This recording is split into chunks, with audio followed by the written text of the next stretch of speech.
বৈষম্যবিরোধী ছাত্র আন্দোলনের ৩ সমন্বয়ক নাহিদ ইসলাম, আসিফ মাহমুদ, আবু বকর মজুমদারকে ডিবি হারুন ধরে নিয়ে গিয়েছে এবং নাটক সাজানো হয়েছে, তাদেরকে ডিবি হেফাজতে নেওয়া হয়েছে। এর আগেও তাদের অনেক নাটক আমরা দেখেছি। ক্রসফায়ারের নাটক সাজিয়ে তারা অনেককে হত্যা করেছে। এখানে নিরাপদে যদি রাখতে হয় তাহলে তাদের পরিবারকে তাদের কাছে ফিরিয়ে দেয়া এটাই সর্বোচ্চ নিরাপত্তা। এবং একথা বলেছিলেন তাদেরই অভিভাবক ঢাকা বিশ্ববিদ্যালয়ের শিক্ষকগণ।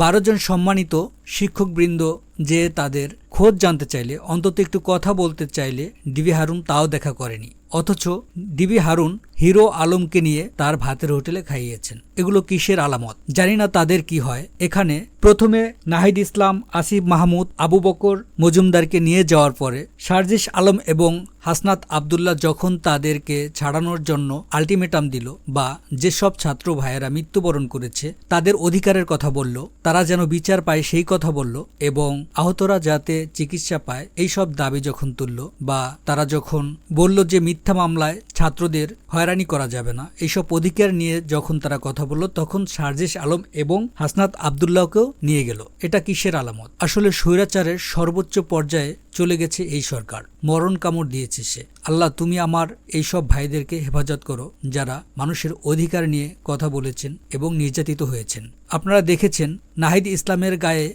প্রচণ্ড আঘাতের চিহ্ন রয়েছে। যদি হেফাজতেই নেয় তাহলে তাদের গায়ে কেন আঘাতের চিহ্ন থাকবে? এটা কোন ধরনের ডিবি হেফাজত? এটা আসলে সবাই বুঝে। আসলে এই বর্তমান পরিস্থিতি সৃষ্টি হয়েছে মূলত এই সব বিশ্বাসহীনতার কারণে। দীর্ঘদিন যাবৎ তারা বিভিন্ন নাটক সাজিয়ে এদেশের মানুষকে শোষণ নিপীড়ন করে আসছে এবং তারা বরাবরই কথা দিয়ে কথা রাখেনি, তাই মানুষের তাদের কথার প্রতি আস্থা নেই। এখনও তারা কোটা আন্দোলনের সবকিছু মেনে নিয়েছে এটা বলেছে, অপরদিকে তারা ব্যাপক নির্যাতন, হামলা, মামলা এসব অব্যাহত রেখেছে। তাহলে কিভাবে তারা দাবি মেনে নিল? তাছাড়া এর আগেও কোটা আন্দোলন বাদ দিয়েছিল আমাদের প্রধানমন্ত্রী এবং তারপরেই সে আবার সেটা ফিরিয়ে এনে এই অরাজক পরিস্থিতির সৃষ্টি করেছে। আসলে এই দায় কার? কে বলবে এই কথা? তাই সবাই যার যার অবস্থান থেকে অন্তত একটু সোচ্চার হন, তাদের পক্ষে কথা বলুন, যাতে করে আমার ভাইয়েরা একটু নিরাপদ থাকতে পারে।